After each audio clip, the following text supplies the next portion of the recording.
and the Baupa. Let me just see. Okay, good evening, everybody. Good evening, those that are here with us in the OSERE tonight at the Faculty of Architecture, as well as everybody which is watching from home or will be watching from home. So I thank you very much again for being here with us. First of all, I would like to thank enormously the work that has been presented by the artists that are collaborating with us today in this project, a project that we started several months ago when Cornelis came around, and then we met, and then we started saying, well, what if we bring art to the Faculty of Architecture? In what way art can be part of the education, etc. No? One of the reasons why I, as a curator of public programs, wanted to bring art to the Faculty of Architecture is the fact that, first of all, I am architect. Second, I studied history of art. Third, when I studied architecture, we studied history of art. And I have the impression that art is becoming something less and less, let's say, interesting for those who elaborate the curriculum of this faculty. And for this reason, I started as curator of public programs to introduce as much as I could with, let's say, all the limitations, art within the programs that we organize. No? So this is something not new. Already a couple of years ago, we organized the exhibition which was called the BK Cloud of Art. And what we did was to try to have everybody participate in the fabrication of that cloud over there. No? So we wanted everyone within the community, let's say students, faculty, workers, anybody, to send us their art that usually they do at home. So in the end, we end up producing that installation, which was real fun to do. We had a lot of entries from everybody. The Christmas tree was not part of the installation. That was, that was an addition that came later, no? But which anyway looked very, very good. So we had, or the community, or all of us had the chance to show what we produce in terms of art. There was lots of stuff that was presented, and it was really a great opportunity to start introducing art within the programs at that time. This was sort of an end of the year show, and it looked like that. It also allowed us to, let's say, experiment a little bit on hanging things, suspending things from the ceiling, etc. No? Then I think I already mentioned earlier, we organized the exhibition Sights, and Situations. I think photography is also a hobby for many of us architecture students or architects. I know, as I said earlier, that there's even a photography workshop, and I also got to understand or got to know that some students do try to learn photography by themselves. And what we did was to try to organize an exhibition with an open call or through an open call about photography, no? With material and work done by the students of this faculty, no? And try to, let's say, highlight the role and the importance of photography in your studies. No? I don't know how, at least myself, how I have become an architect or a designer without understanding photography. No? So this is what I we tried to bring back then. Also exploring large formats, and everybody knows me in the team. Javier always wants it bigger. So it's a classic. I always want to do things bigger and bigger. I believe really very much in large formats, especially because of the space in which we are. No, you see the ceiling. We are completely overtaken by I don't know if that's such a nice structure over there. We have this big piece of architecture inside the room. So actually, it's not only that I love large formats. It's also that you need to talk to the size of the space in which we are. Very recently, we organized this other exhibition about the work of Mark Rauchrodt, a multifaceted artist whose work has a lot to do with the built environment. We did it in the very small collection rooms that we are there. Very small, but actually really good. And his work is very much related to the built environment. No? And finally, speaking of trying to bring art within the faculty, we had the chance to invite Ai Weiwei here and have a conversation with him. And of course, finally, we got to fill the place up. This is I've never seen this room this full. So I'm sorry for all other artists that are here. You are not Ai Weiwei, so you don't fill the room. But maybe in a few years, you will fill the room. But it was extremely impressive to have Ai Weiwei. And I really would have loved that we speak more of the role of Ai Weiwei as a politician. And especially when I see that he is even signing these bags, and these bags were on sale at the new institute. But anyway, I think this is then when I got to know that Cornelis had been appointed art curator of the university, and this is when, as we explained earlier, I'm sorry to repeat myself, but the thing is that this is going live and this will be archived. So, and then we decided to try to bring art within this big space, and this is where we are here today, no? With Sharing Intimacies. As I mentioned earlier, the idea is to move out, let's say, of the built environment per se, but really talk about ourselves, our souls, our thinking, our brains, our bodies, our skins, etc. No? What you saw today. We have today, as you know, Alicia Velázquez, Elia Castino, Emin Batman, Harley Sweatler, and Zemen Ariane Schaper. Sorry for the bad pronunciation. And this is some of the work that they have already been describing, and somehow one is extremely proud that this could happen today and that we could actually produce this installation, no? And then I already did, but I want to thank again the whole team, no? The entire team that started, you know, testing, okay, what is it that we do, no? So we do work via WhatsApp because I've been not present in the country in the last months, but very present in the work. So these are the first ideas that were produced, no? Let's have this kind of spaces and this kind of rooms in which each artist is going to present their work, and how do we do this? And it has to be a textile, and let's try what is it that we do with the textiles, and then things start to be taking shape. They are circular, and yes, no, and then, of course, I always ask things to be bigger, and then we finally found how to build it. So finally, one of us, which is Max over there, discovered that there are these trampolines that you can sell very cheap, and in order to make that structure, no? So the dialogue goes on, and then we are extremely happy to receive all that material. I remember talking to Liz at some point. I mean, we have to be creative. We have to work with recycled materials and be inventive. And I thank very much everybody here, everyone in the team, for actually done that, no? And done that so much and try to test and test. Then we go into, well, all these domestic conversations about the color of the carpets and testing the carpet, and this is maybe too synthetic or not, but anyway, always fun and always great. Even though I was not here, as you see, we follow each other's work. Then come the clothing, and then comes the sewing machine, and Luisa over there starts a whole workshop on sewing and finishing the style, etc., no? Which in the end starts or ends up becoming this, what I think it's a beautiful installation that you see today, done with enormous care, I must say, no?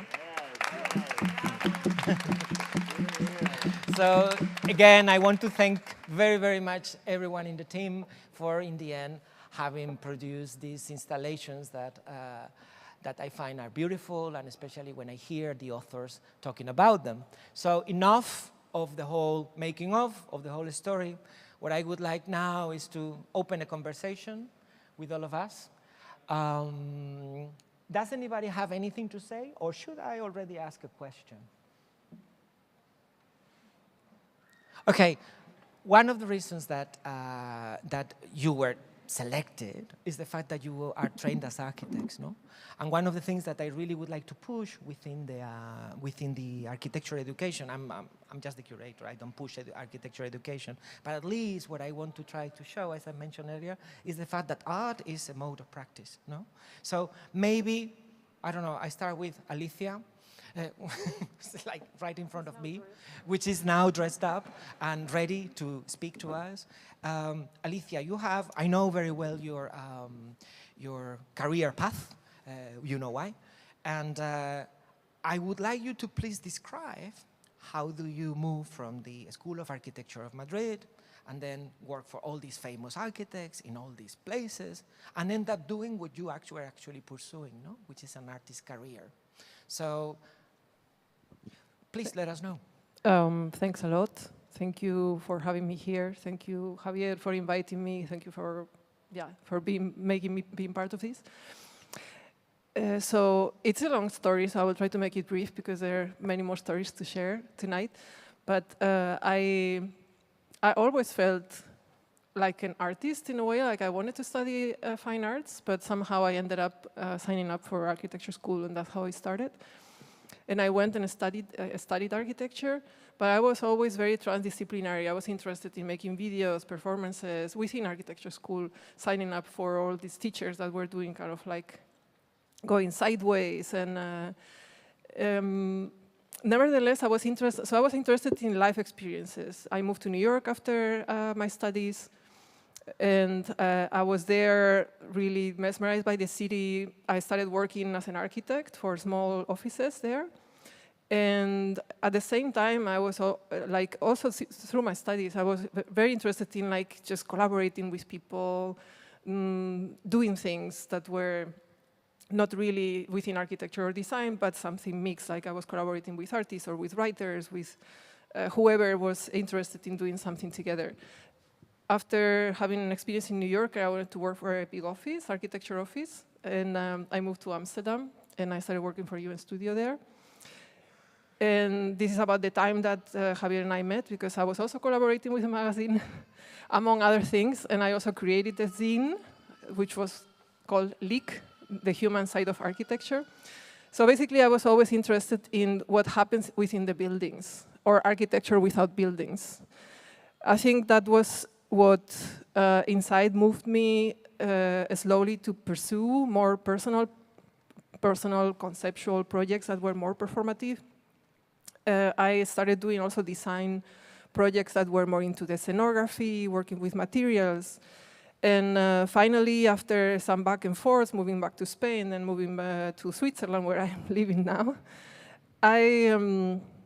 thanks to a PhD, I started working with performance and doing things that did not have a purpose, did not have a client, did not have a product to produce. So I was simply experimenting. I had the time, I had money to do that, which is very important to do any experiment, to have the space. And I also had even a room, and I had a small network in Brussels. And I started working with the concept of affordance and with materials, and just like engaging into these performances. And inviting also others to join my performances, doing sculptures together. And that's how it all basically started. And I slowly moved more and more, like I had this a strong feeling that I needed to do more of that, and things that were more connected to connecting with others, to exchange. And I've been also always very, very interested in personal stories, and this is also what basically I'm doing now, since through different media, from performances to drawings to sculptures, I'm searching for ways in which stories are told, whether they are like hidden stories, untold stories, forgotten stories, or imaginary stories, which can be coming through me, inside of me, memories, but I'm really interested in listening also to other stories. Who wants to jump in? Thank you. I think it's very interesting because the last couple sentences very resonate with the idea of how I think we should communicate, or we should connect. Like, there are so many untold stories, and within my artistic practice, I like to also think about those untold stories. And fun fact, the beginning of your story was also very much resonating, as I don't know about the other artists, but for me, I also thought about, should I study fine arts or architecture? But architecture was, in that case, the midway, you know? It is creative, but your parents would be also okay with studying fine arts, with studying architecture. So but in the end, I'm actually very happy that I studied architecture. I'm still studying architecture because it's a way of thinking. It's a design principle, or you get taught a way of designing. Kill your darlings, for example. Only learning that, and I think as artists, if we could be a podium or a stage where we can share the untold stories, or we can be the connection between them and the outside world.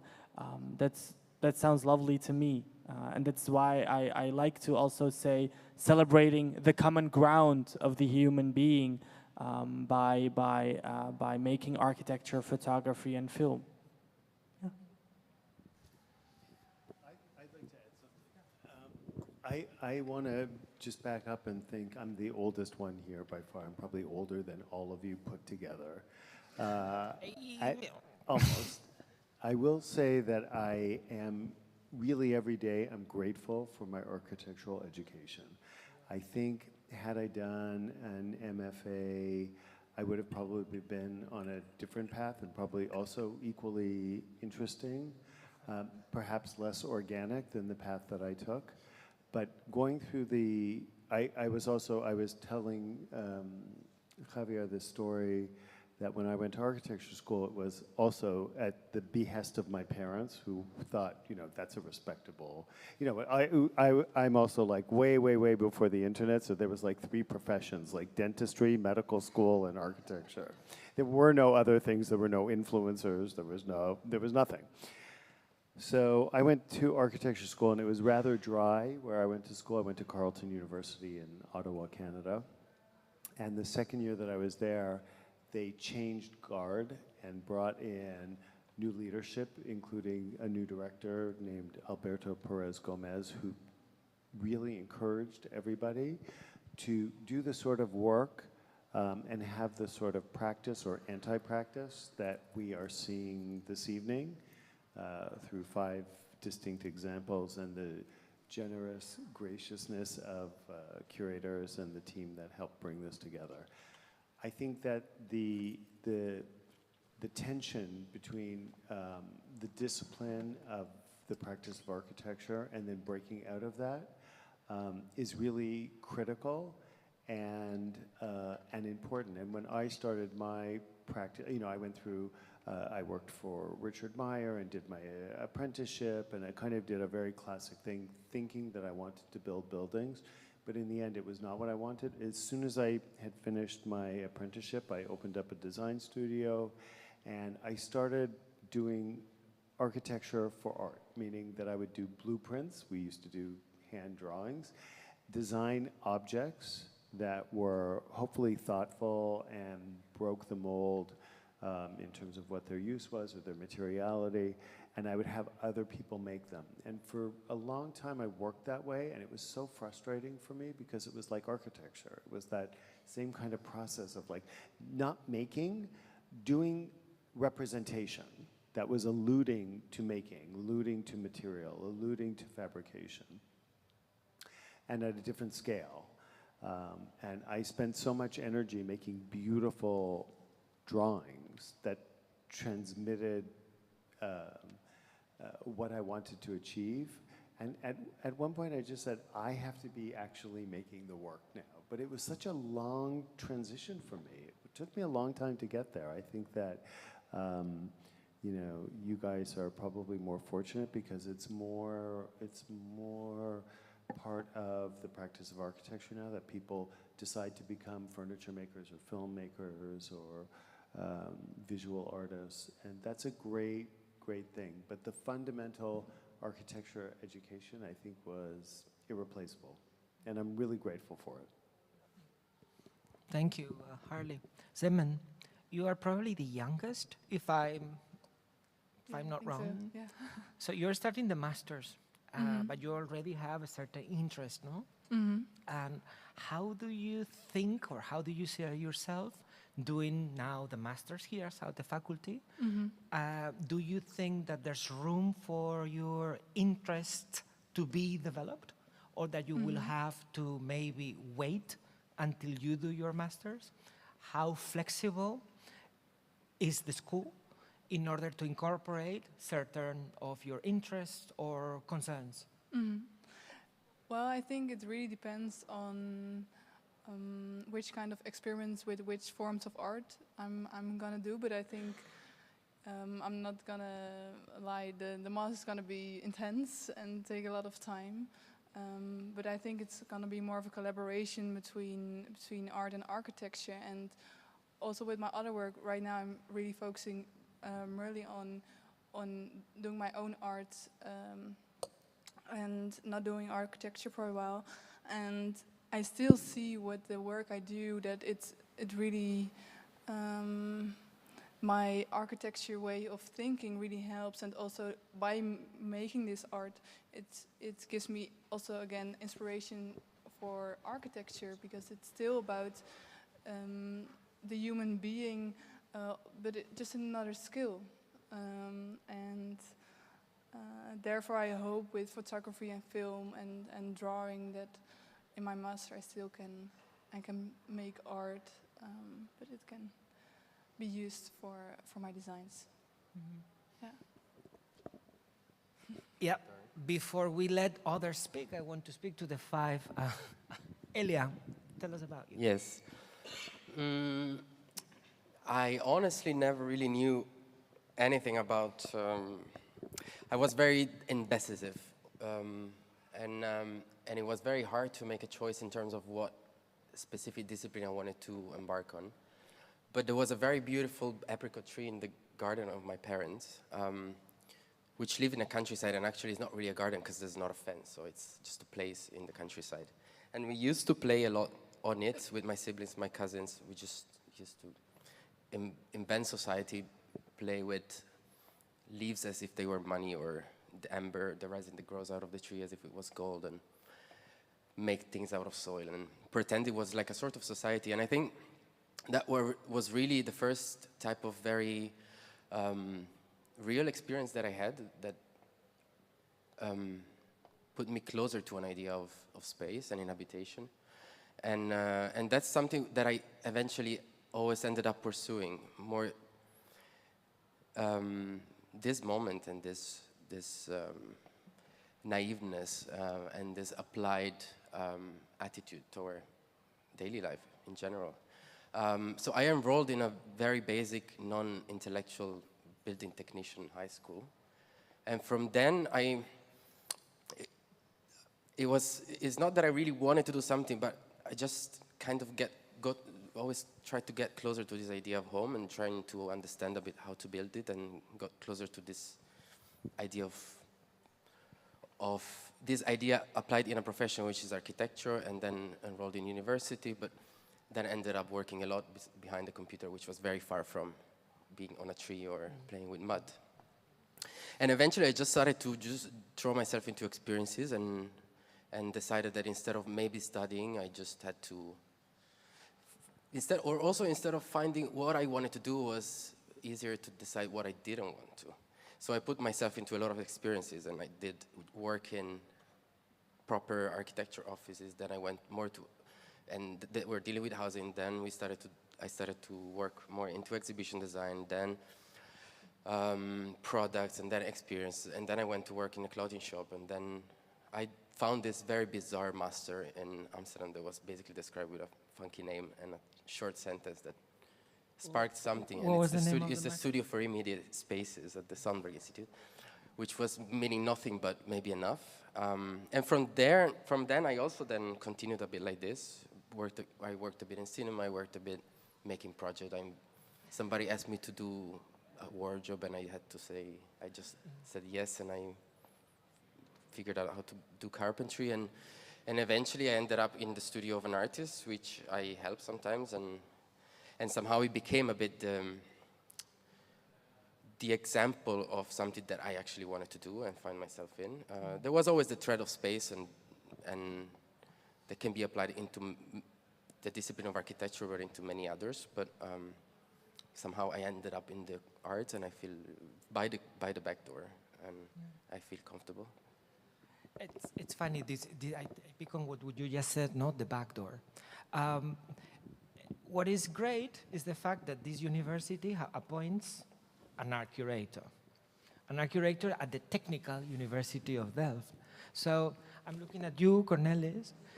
I'm very, very happy that the university, the entire institution appoints an art curator, and maybe you could try to let us know what your mission is, no? I'm thinking of civil technique, engineering, all sorts of aerospace, nuclear power, etc. No? But let's say that to a certain extent, it's been easier to do this exhibition here at the Faculty of Architecture, I guess, than it would have been to do it at Civil Technique. Maybe I'm completely wrong. Maybe this is pure bias. So, how do you plan to work ahead? You're an art curator at the institution. I understand, of course, that you can do, let's say, bring art to the university, but is there any idea to bring art within not this curriculum, but others? Well, it maybe sounds strange, but it doesn't really matter for me which faculty is connected to art. This was quite obvious because architecture is indeed one of the more creative faculties of this university. But I myself studied at the Art Academy as well. I finished a Bachelor in Fine Art and then did a Master in Art History. So I don't have any technical background at all. And I think that helps for being the art curator here at the university, because I don't understand most of it. And my mission is to get this moment out of students, visitors, professors, anyone, of reflection, of just breaking their daily cycle of life and see something they like or dislike and then think about it. This tiny moment, I think this is essential in everything I want to do here at university. And it doesn't really matter who you are then. Even if you don't understand art, you can still look at something and try to understand it or actively dislike it. Everything can happen. So I'm really happy that this is the first exhibition that I'm so involved in, but I can see many more happening. And yeah, one of the core ideas behind art at the university is collaboration. And we want to invite artists to collaborate with the university and to, but also the other way around. For example, I invited an artist to talk to two professors at civil engineering. This artist works with concrete, and I had a conversation with two professors working with concrete. And both artists and professors were super into the idea of collaborating, where artists are always number one, and the university is supportive to the artist. Yeah, this is a bit, in a nutshell, what I'm trying to do here with everything involved with art. Thanks. There's Luisa who said, I want to talk. And if Luisa says, I want to say. Maybe a question for you already. You talk about these small moments that you want people to deal with. But my question is more in the sense, what do you think an art, and I will call it an art sensibility maybe, can offer towards a technical education? Because I think this is one of our questions with pushing a bit this exhibition, was maybe feeling the lack of this sensibility within a technical university. So how do you think, and I think we have amazing examples here, and I also have answers on my own, but I'd like to hear from you. What do you think that this can offer for these technical students? It's a really good question. Well, one of the core missions of TU Delft is to have reflective engineers, responsible reflective engineers. And I think art is a great way of dealing with that mindset. Art forces you to reflect upon yourself, upon society, or upon your environment. And art can be such a way to break this cycle of logical thinking, theory, everything involved doesn't matter. But this, if you visit this art exhibition, and if you're at home, please do. I hope it forces you to reflect upon yourself and why are you here in this moment? Why are you looking at this, the works of art you're looking at? And I think this helps you think in a different way than most people who. Exactly. Yeah. Yeah. So for the people who didn't hear you, it forces you to see others, and that's exactly what it does. Yeah. There's a question there from Alex. Oh no, Oh, you're No, holding I the- actually And Simon next. Yeah. actually had an answer for her. Fantastic. And also I wanted to bridge to the first question that you make to the artist, so what architecture brought to them, to the artist, but it's actually I was more interested in what the artist can bring to architecture. And it was also according to your question, that was the sensibility that they can bring, but I thought it was, or what I tend to think with artists, what I envy as an architect is the radical coherence that they have in their practice, that we are not almost allowed as architects. Because at the end, we have to do commercial work. And we have a client, they don't have a client. So I wanted to ask them actually how that grow in themselves, that necessity to be very coherent with themselves, with their ideas, with their sensibilities, with the feelings, and to be radical and to keep being radical. Because in architecture, I see that every day. We are contested that we cannot be as radical as we would like to be. And that is where I see the difference, and I would like that they will share, and maybe then we can learn. And that radicality of being coherence, that can happen also maybe in the engineering faculties, and that can bridge. So to move away maybe from the sensibilities, that is then, they are infinite, but being really coherent with yourself, that is something maybe that everybody can relate. And I would like to hear from them how they experience that. I think what you said about as an architect, you're in part, in addition to the creative process that you engage with, you're in part in servitude to a budget or a client or zoning laws or whatever may be the prevailing circumstance. And part of the creativity of architecture is, of course, subverting that and figuring out how to get away from that. What's your core ideal? Do you believe in the democratization of public space, or whatever it is that your value is, but you still have constraints, which are oftentimes opportunities for creativity and to create beautiful buildings or public spaces. I think in my experience in art, I'll only speak for myself, is that for much of the practice, it's very intuitive. There's a little bit of fortuitousness that happens. So sometimes I'm doing certain work and I come upon a creative manner of expression or an idea that I wasn't necessarily setting out to explore. Other times, people, friends, clients, if a curator will say, oh my God, like it's so evident that you are great at photography, or you enjoy photography, or you have a passion for photography. And then could you do, I'd like to commission a piece for something. And I'm like, what?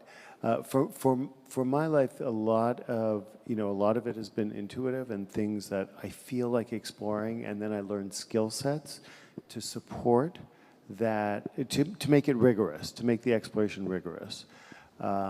And then a lot of times it's been a seed that's germinated from other people either pushing me or actually commissioning me to do something that is way beyond my comfort zone. And oftentimes it's beyond my comfort zone, not conceptually, but because I don't have the skill sets. And I'm like, all right, I guess I got to learn that. And it's really interesting, that process, because it's very didactic. And But it's part of that creative expression. Okay, since you hand me the microphone, thanks. I got it now. Thanks a lot for the question. I think it's very exciting, and for me, maybe going to the difference, how for me that changed in the process, if I go to the process of working as an architect versus as an artist, in some ways is similar, and in some ways is very, very different. As an architect, there is like a goal, and then you take steps to reach that goal, and whether with other people, with with collaborators, on your own. And yes, there are moments of intuition hits, ideas need to spark, but that's a very small percentage often of the whole process, which is like is very like day-to-day structure. For me, that was one of the problems that I had personally. That was not personal enough. And in the work as an artist, I have two different processes. One is more similar to that, when I have, for example, a commission or where I'm setting up an exhibition, which is more like kind of like the design process, where there is a goal, there is a space, there is a budget, there are certain things that need to fit. But then the other process, which is why I'm doing this, is the surrender, which is you still have to show up every day. And sometimes things happen, sometimes don't happen, but you actually have to be there and do something. You have to organize your table, you have to have materials, you have to have the paper, whatever it is. You have to look for opportunities to make that happen. I think artists is not that just you're waiting for the idea to make it, but it's just kind of like doing stuff. But then there are moments where you're like kind of like this out of the world. This is my experience. And this is like a connection with everything, so to say. And things happen that I'm surprised about, I laugh with, and I'm just extremely curious to see what happens. And then I look at them like if they would be produced by someone else. And this is that, and also being able to see things that are new to me, even every time that I look at them, and that trigger others to trigger conversations, trigger emotions. That is the base of why that's the difference for me. In architecture, I did not have enough feeling, not that I didn't have it, it's just I couldn't put it in because it was not wanted. And as an artist, it is not only wanted, but it's necessary. And then yes, there's a lot of other things that you need to kind of like clean up, and you need the context, and you need to position, you need to be precise as well. So it is very challenging, but for those moments of connecting or with another person, like I just find this incredible. Well, I can resonate with the idea of there are different design processes, and as an architect, you think about, you have a deadline, but with an artistic process, you think about how there is no deadline usually with an artistic process, and that's why I actually like to collaborate.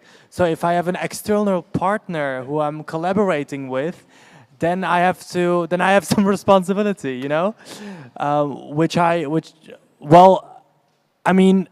making a deadline for yourself by collaborating with someone solves the problem for myself. If I look back into my design processes. And that's why I think it's a very nice moment that, for example, Zeman and I are currently working on something very architectural, but also very artistic. So what we'll do is, as a reaction on the earthquake in Turkey, I had a art workshop with the children there. And when I saw what happened and how they could not, the energy that came, that was in the room, was so magical that I thought, I want this to be in a sustainable way. And by connecting art and architecture, I designed an artist in residence on wheels, which we will be, as a team, we will build that hopefully in collaboration with the TU Delft, in Delft, and go around the Netherlands and after around Europe. And one of the destinations will be the earthquake area in Turkey, to again use art as a medium, trying to open up the conversation about mental health. So that is a point where art and architecture comes together. And I always promised myself to do things where my heart beats harder for. And exactly at this moment, like art and architecture coming together, ja, mijn hart klopt wel harder, kan ik zeggen, sneller. Yeah, yeah, my heart did too when you asked me for this project, where, yeah, I also feel like with my own work and with architecture, it's really for me a collaboration. And when I started with architecture, it really gave me the confidence to make my own work, because I here at the faculty I learn to get a really good eye for details and for the unnoticed and what I want to capture.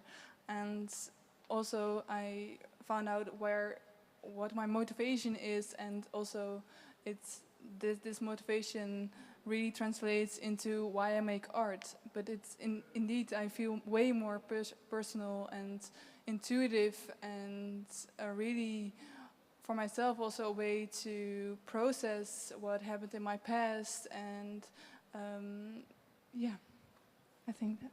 Yeah. What is the project about? So it's actually caravan. Yeah. A caravan means in Turkish a caravan, a group of specialists that go on the road. And within this case, it will be not only an artist in residence for ourselves, but also to host other artists, to do workshops, to use their art as a medium, to put the idea of home and mental health on the agenda. So we will start in the Netherlands. We will go again through Europe, collaborating with local artists. So we'll visit Alicia in Switzerland, and hopefully other artists all around Europe, and just use and to connect. And the caravan is on wheels, designed in a way that it's polyvalent. What does that mean within the architectural language? Is that the caravan at that moment fulfills the needs of the community. So you have the needs of the community, but you also have the needs of the artist. And by designing it in a way, I've never, for example, seen. I've worked a long time for the Modern and Contemporary Art Museum in Amsterdam, Stedelijk, and Van Gogh Museum. And when I came into the depot where I saw Monet, Van Gogh, Gauguin, Mondrian, I was amazed each time when I was there. So I thought, I'm gonna put that into a little vehicle. So what caravan makes different from other vehicles or things on wheels is that it has, on the whole length, it has an art wall where we will be exhibiting works of the participants, but also the artists. So it's not only collaborating with the community, but it's also a very intercultural project to connect the communities all around Europe. Yeah. You go ahead, sorry. I think also it really focuses on what art really is. It is really a way of communicating, a way of processing, a way of creating a community. And yeah, I hopefully that will create that. Of course. I have the impression, well, we have seen very little of your work today. It's one installation each, which is a very, very, very little fraction of what you do. I would like to know about agendas. I think that designers, not only architects, artists, etc., I think we all have agendas, no? And we try to pursue those agendas. I have mine. I don't need to explain because this is not the point here.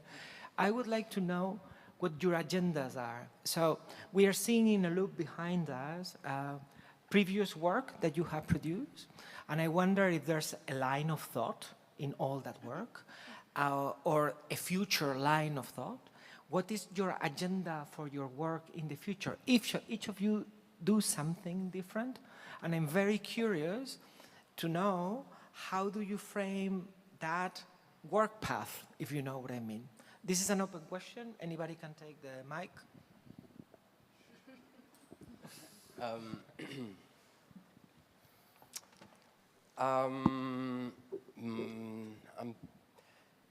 I wonder, my agenda, I guess, it's to understand a bit better who I am, rather than expressing myself, and trying to do so with the way that I know, and by listening and looking and observing, and trying to establish a discourse with what surrounds me, without necessarily making, and trying to make things less worse than what they already are, perhaps, or trying to contribute in a way that doesn't leave a mark in a negative way, or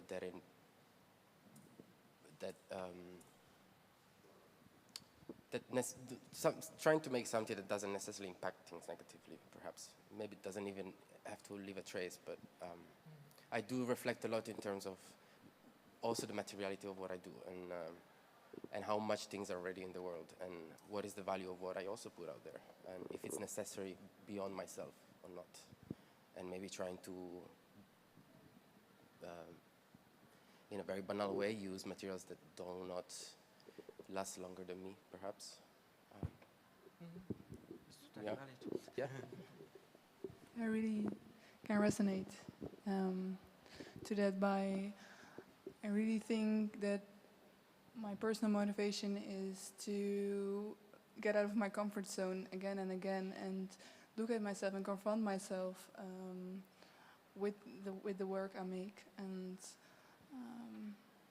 yeah, that's the challenge.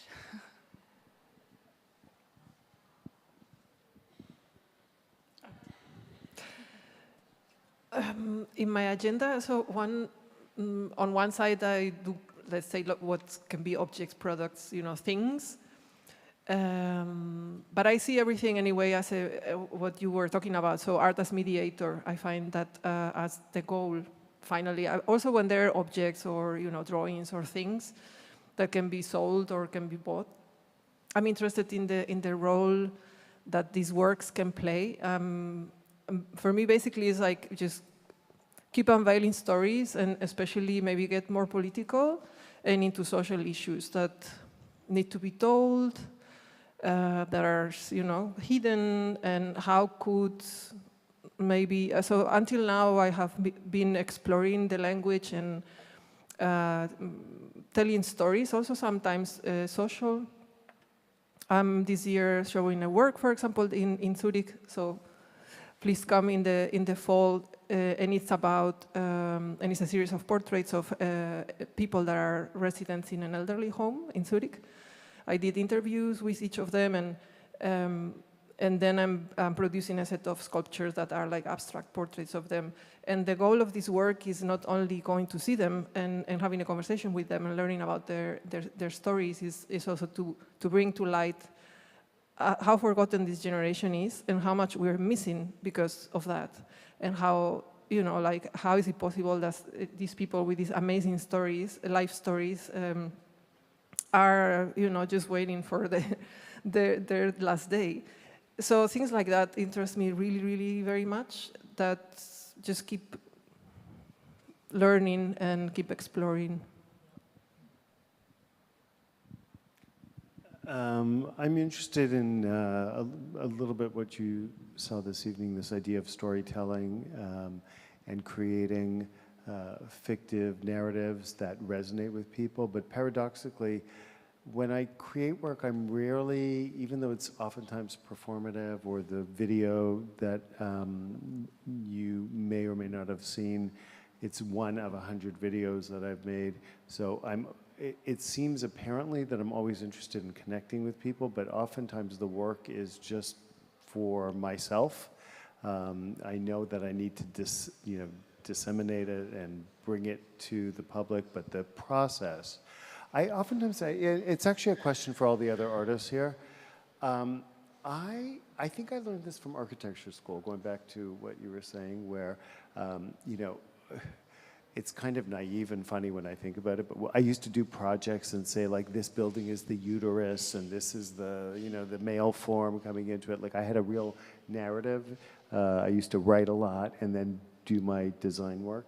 And I remember thinking like it doesn't really matter if people read that in my plans and elevations and sections. It's just important. That's part of my creative process. So I took that from architecture with me. I think I'd like to explore this idea of like very personal things and storytelling. But I found in the last few years, even though most of my work is performative or expressive, and particularly the videos where there's a very public side, I perform in public, I shoot, you know, just myself with a tripod and a small camera or an iPhone, and then the very solitary monastic process of editing, and you know, I kind of like that rigor. It's almost like doing working drawings. I love that duality, so that's part of my agenda. My agenda is kind of the process. But I'd like to ask the other artists here, do you care if people, going back to this idea of like the uterus and the building is this, and you know, kind of like your process, do you care if people understand your work? Because I create work and I don't really, I found that like, of course, everybody likes to be told they're doing a good job, or like I like when people will go into the space and like connect, or I see them reading, or you know, when I work as a pâtissier, they order the cake that I like. I like that kind of positive feedback, if you will. But I don't really, you know, when I make a cake or when I make a video, I don't really care when I'm making it if people are gonna like it. Like I make it because that's what I'm doing in that moment. That's what I feel like doing, or that's what I've thought about doing, or that's what I've conceived of very rigorously. So what are your thoughts on that? You know, this idea of creation, storytelling. No, it's not that I don't care. It's just I'm not sure there's the way you make the work is not the way people will read it. Perhaps no. So eventually it's a bit. No, I think what I care is to open up a dialogue, perhaps, or ignite something. But maybe I don't even know what I made. I made the work. Right. So that's what I made. But if you ask me what is it, it's like it's that. Right, but so it's not necessarily important for you that whether it's a vague process. But it's not really important to you. It's fine for you to have this kind of organic process of creating or thought process, and then people could come and say, this is about whatever, in their own mind. I guess it's fine. Their history is different than mine. Exactly. Yeah. Okay. And good. they have a different alphabet and vocabulary. Yeah. So. Can I add before Zeman replies? I want to ask if you think that being an artist relieves you of a sense of responsibility that you might have felt as an architect.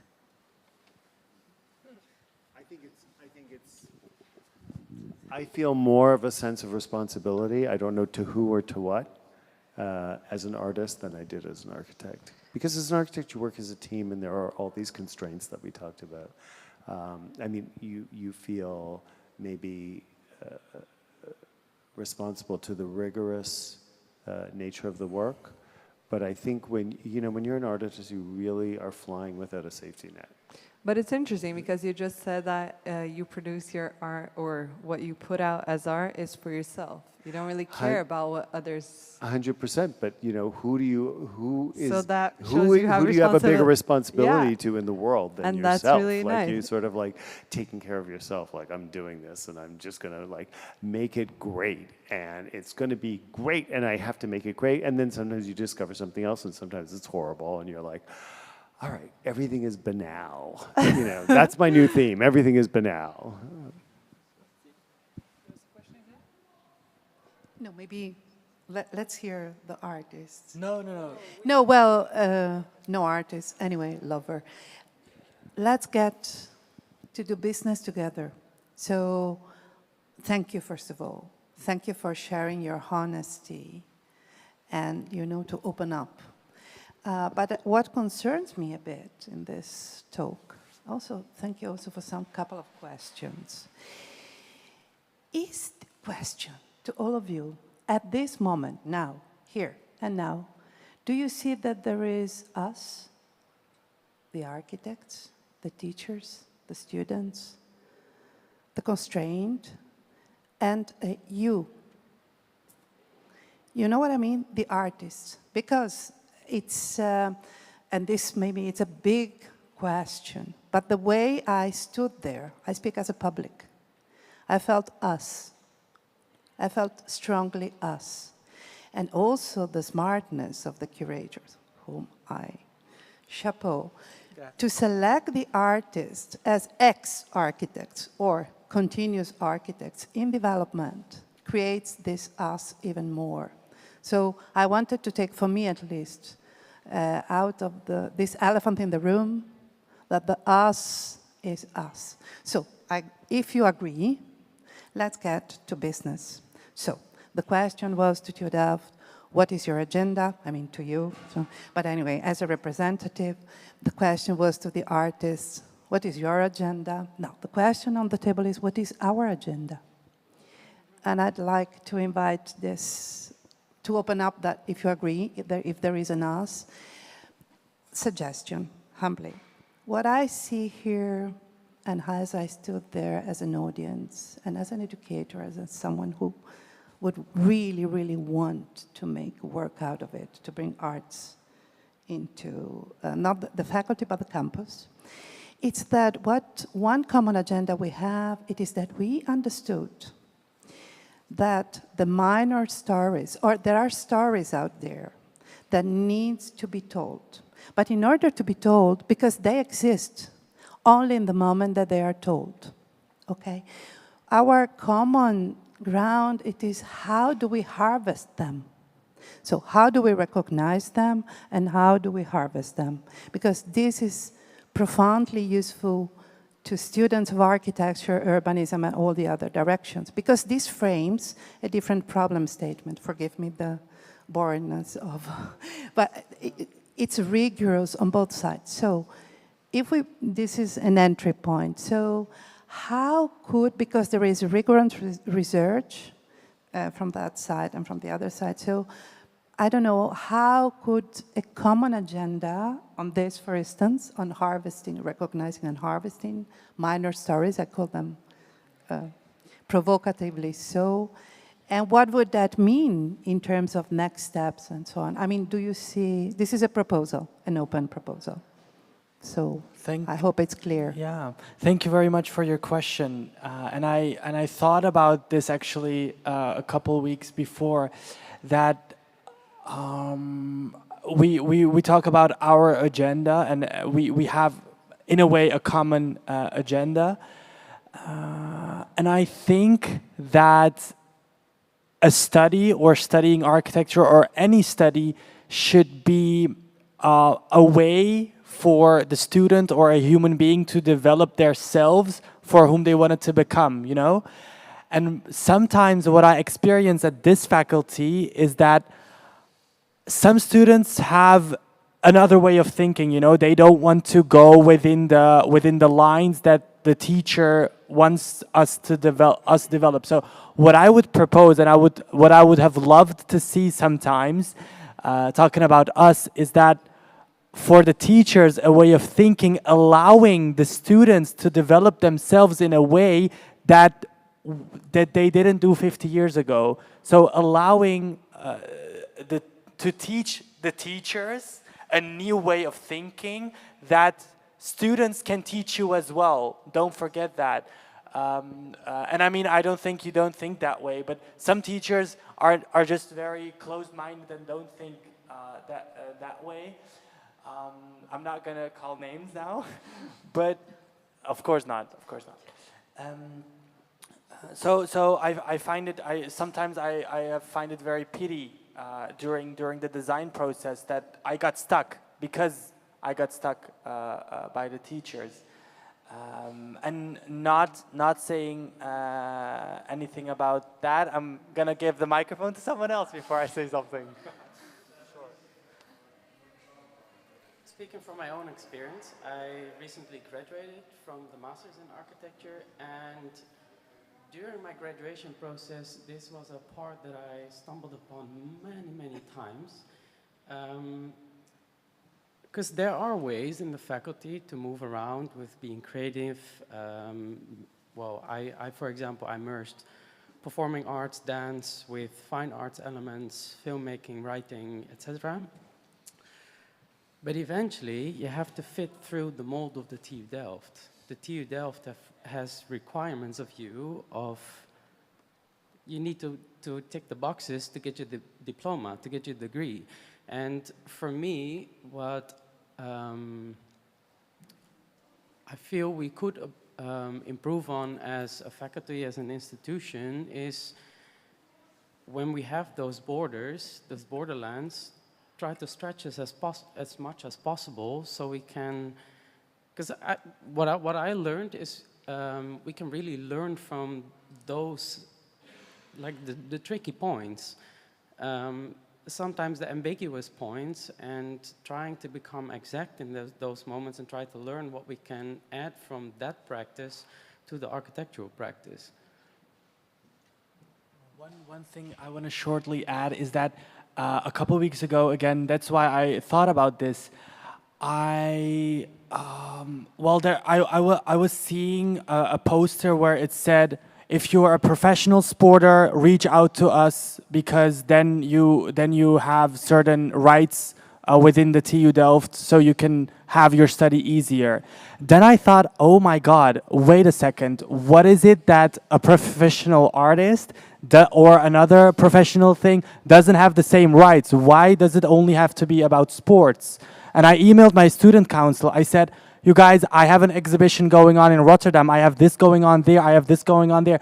What could I do to make my study at TU Delft easier, but at the same time pursue my professional career as well? And there was a solution, but they said, you're not a sporter. You're not.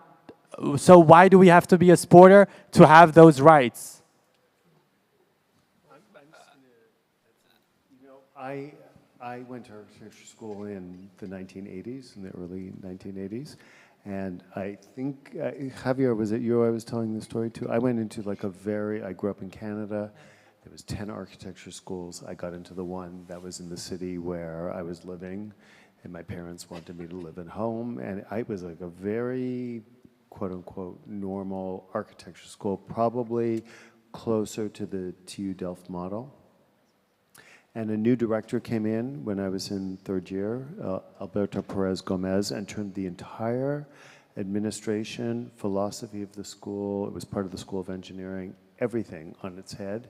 And people from then onwards did theses on dance, did theses on mysticism. There was no, quote unquote, architecture. There was no model making.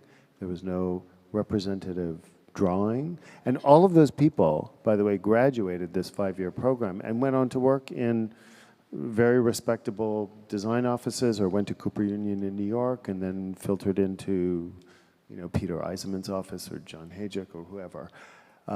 So I don't think there's a mutual exclusivity between education that is less about pedagogy and more about encouraging students to pursue their own personal stories, but kind of universalize those stories. See your own history, family, background, gender, whatever, as a vitrine or as a portal to understand, broader universal themes.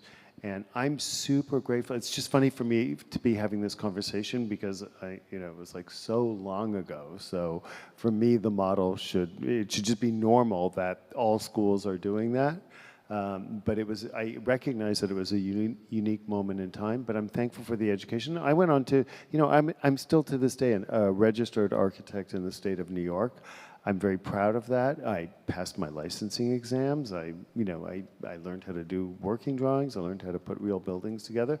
It's not something I wanted to pursue, but I wanted to be, after all of that, after my parents telling me, be an architect or a dentist or a doctor, be a real architect. So I think that maybe schools, or maybe it's just the model, or I'm also I'm American, so the model of education in the U.S. is really, higher education is crazy, I think, and totally elitist and unaffordable.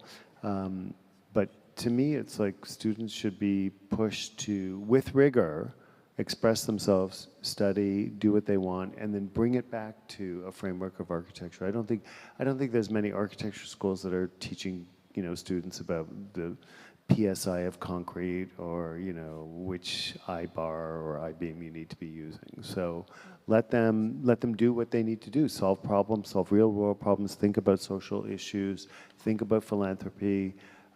That's real architecture. That's the need for architecture today when there's an earthquake in Turkey, when there's a flood, when there's climate threat, as you put it. That's where we need architecture today. I think, when I look at Hudson Yards in New York, which I worked for a firm that did a piece of architecture there, I think like, this is the last thing that New York needs. More tall glass buildings that are taking up prime real estate. We need public housing. We had an opportunity during COVID to convert excess office space that was never going to be occupied again into affordable housing. Architects need to really be looking, and we all know this, and it's not lip service. We need to be looking at what's important to humanity. That's really you can have a very tiny budget and make extraordinary architecture. We see, the nature of the Pritzker Prize now, moving away from, as we were talking about, starchitects to people that are doing things that are fundamental and artistic and creative and on low budgets, and they're problem solvers. And maybe that's what artists are also in our own way. Yeah, I think that this exhibition also really is maybe a start, especially with the theme Sharing Intimacies, really opens up that conversation, what arts can mean for architecture. And I personally think that it really gives a different kind of perspective on how we create architecture and how we see the world around us. So I hopefully... I hope that this will be a kind of seed that will grow into a big tree. May I intervene? Thanks. I have the experience of having taught, actually here in the faculty, in the old building, to architecture students and now to art students, which is very interesting. In a way, they're very different, but they're not. So when I was teaching here, I was inviting architecture students to learn performative tools, like to read from the body and to do, like, for example, a space mapping using their body, and also like activate through their own presence. And in some cases, they took it really like very, they were very, courageously going for it. And in some cases, they were extremely fighting against it. Because, you get out of your comfort zone, right?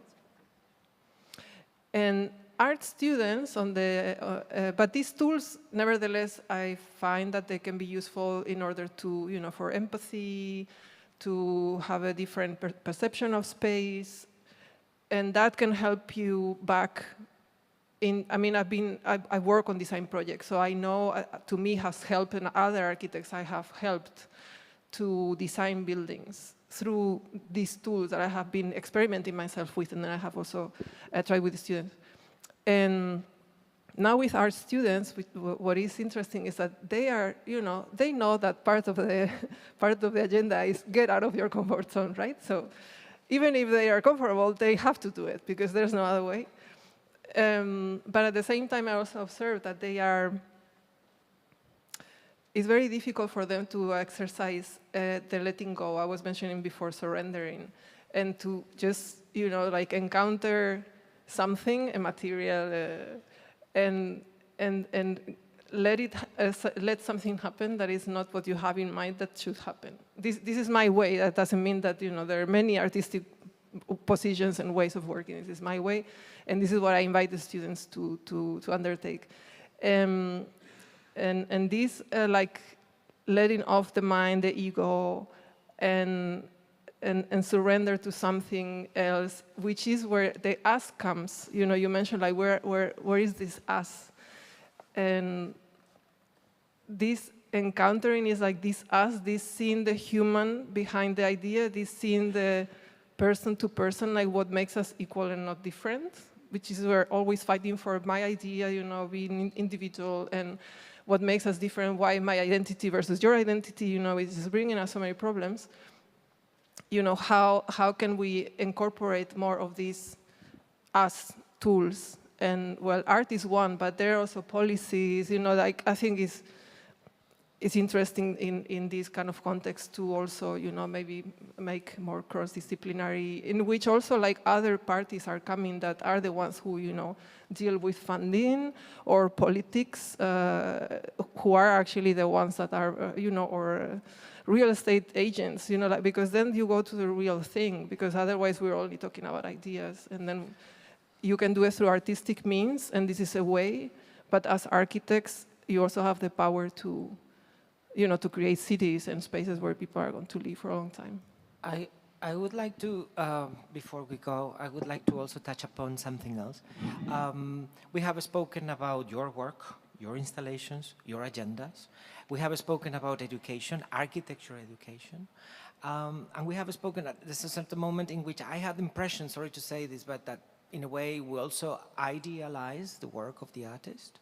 And I would like to maybe go back to something a little bit, which is a little bit more material, no?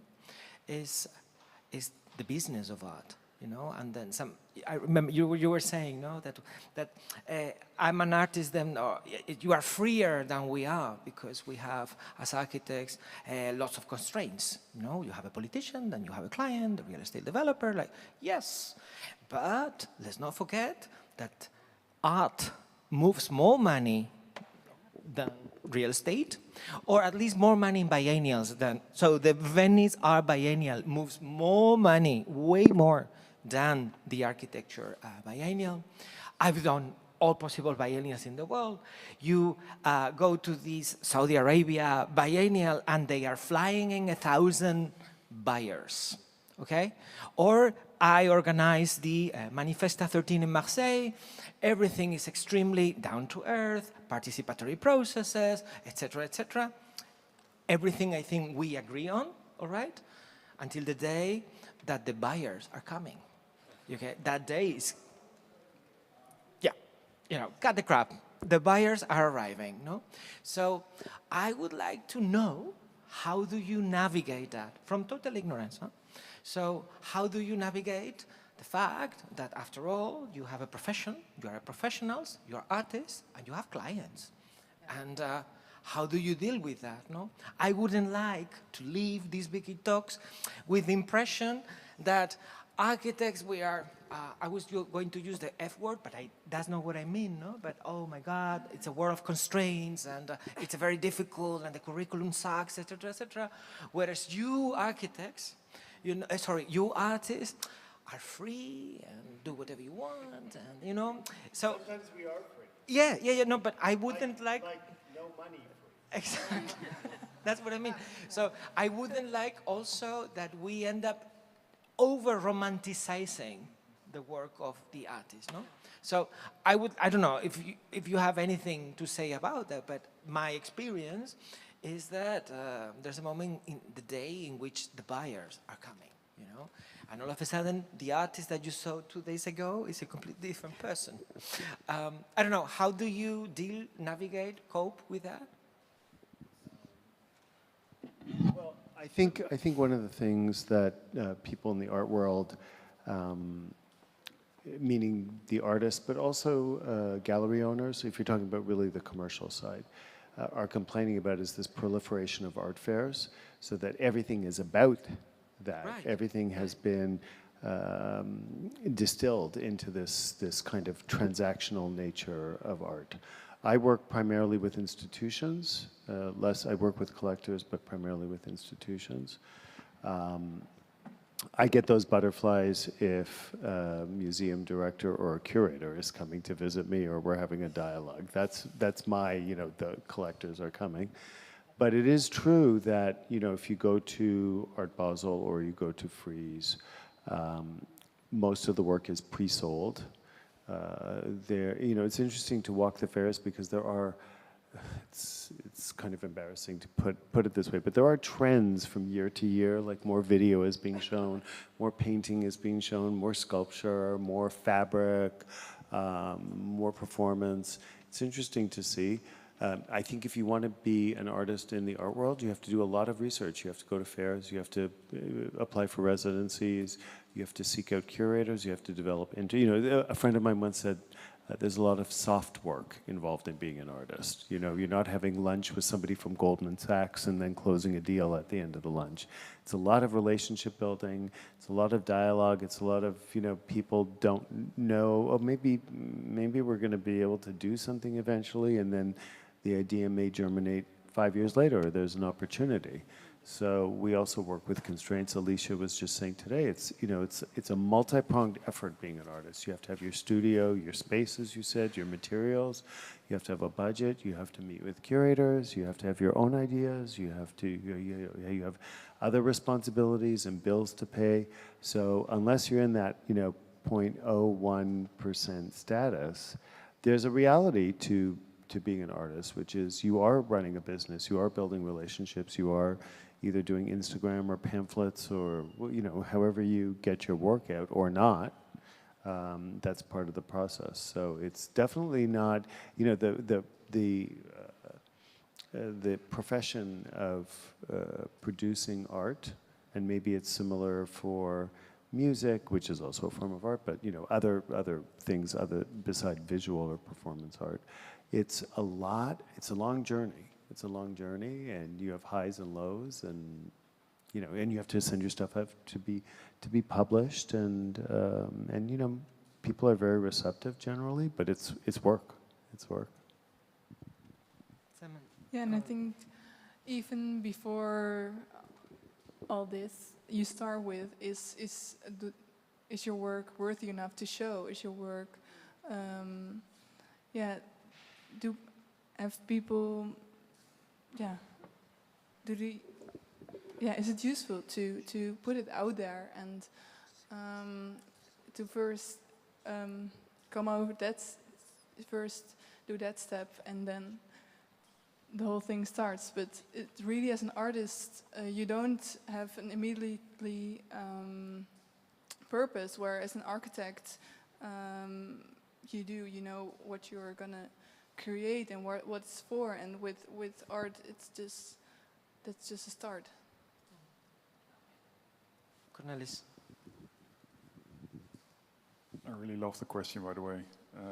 It's a very interesting question, and it happens to be a question where I kind of know the two sides of the story, because I only pursued art during my art academy years. It took 5 years. But I was always in stress, because if things are going bad with yourself, well, in my case, then my art also went downwards. And sometimes it also goes that way, where if you're going in a mental dip, so-called, your art's being praised, that it's such a good quality. So this dynamic is really hard on yourself. So Ilya, you said that the art you make is for yourself. You want to discover yourself. And I think this is a very core part of being an artist. At least it was for me. Everything I did was because I wanted to explore the things I made. But I couldn't handle it myself. So it's a really tough job, actually. And that's why I'm really happy to be in this position. And I also see this trend on fairs.